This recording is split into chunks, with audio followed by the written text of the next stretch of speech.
Salut les cathos, aujourd'hui nous sommes le 26 mars et nous fêtons Saint Ludger.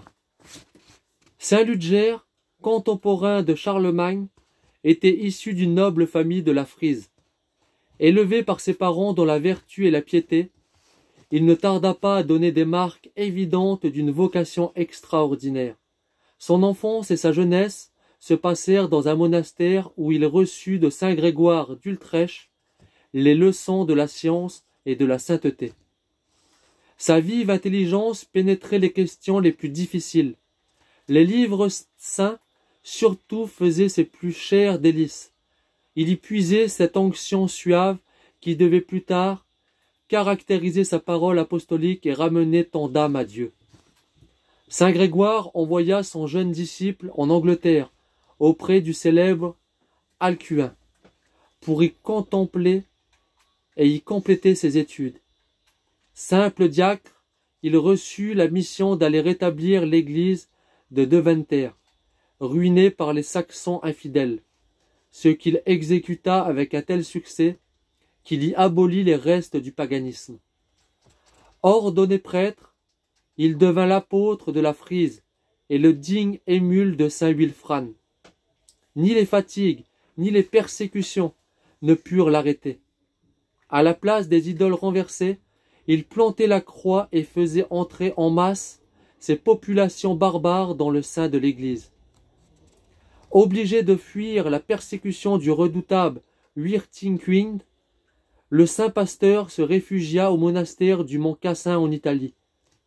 Il y étudia la règle de saint Benoît en compagnie de son frère saint Hildegrine, qu'il y avait suivi, et il continua sa mission par ses prières et par ses austérités.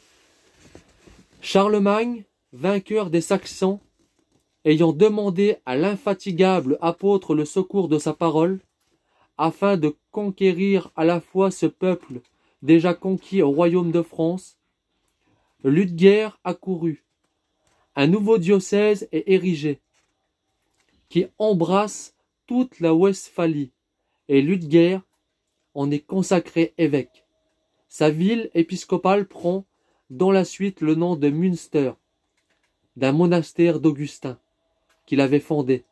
Mais sa vertu avait trop d'éclat pour être l'abri de la jalousie et de la calomnie. La frugalité de sa table, sa tendresse pour les pauvres, sa modestie, son humilité, ses austérités excessives déplurent aux hommes mondains, qui le décrièrent auprès du grand empereur des Francs, et l'accusèrent en même temps de dissiper les biens de l'Église par ses grandes charités. Ludger fut mandé à la cour pour avoir à se justifier. Appelé près du prince dans un moment où il récitait son bréviaire, le saint voulut l'achever et se fit attendre. « Pourquoi, lui dit Charles, n'êtes-vous pas venu tout d'abord ? » « Prince, répond l'évêque, je priais Dieu. Quand vous m'avez choisi pour évêque, vous m'avez recommandé de préférer toujours le service de ce roi des rois à celui des hommes, même de l'empereur. » L'empereur, charmé de cette réponse, n'en voulut pas attendre davantage. Il renvoya avec honneur le pasteur vers ses ouailles, l'exhortant à montrer toujours la même ardeur dans le service du Seigneur et celui de son Église. Dieu honora les travaux apostoliques de son humble serviteur par le don et les miracles. Il rendit la vue à un aveugle, en faisant le signe de la croix sur ses yeux. Un autre aveugle, ayant un jour demandé à lui parler, « Mon frère, que me voulez-vous » dit Ludger.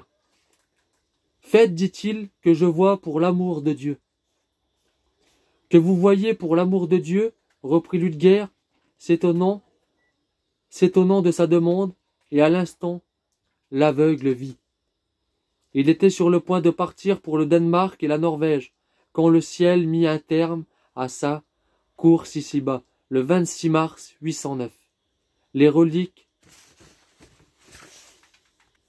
de ce saint sont encore vénérées jusqu'à aujourd'hui. Que Dieu vous bénisse, et à plus les cathos!